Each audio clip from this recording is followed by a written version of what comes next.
ФМИ, факултет по математика и информатика.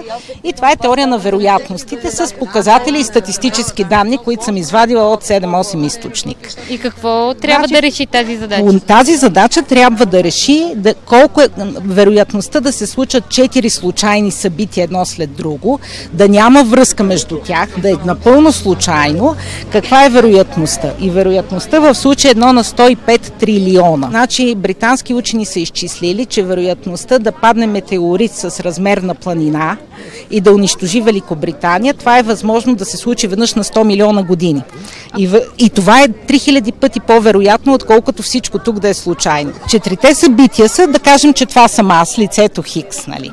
И да закупя земя в точно определен район на София. Вероятността е 1 на 5289. Това са броя населени места по статистика на НСИ и районите в София.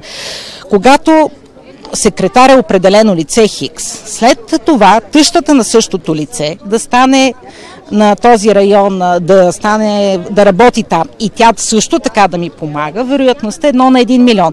След което общината по времето на същата тази тъща да ми предложи 2 изгодни заменки. Разбирате ли? Защото всъщност земята, за да се окаже, да може да строи тук частно лице, общината е преотстъпила 2 неизгодни заменки за общината, изгодни за мен като инвеститор.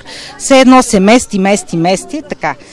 Вероятността тук взимаме чисто математически да или не, 1 на 4 и след всички тези неща, аз като собственик да избера фирма, в която бивш управител е същия този зет.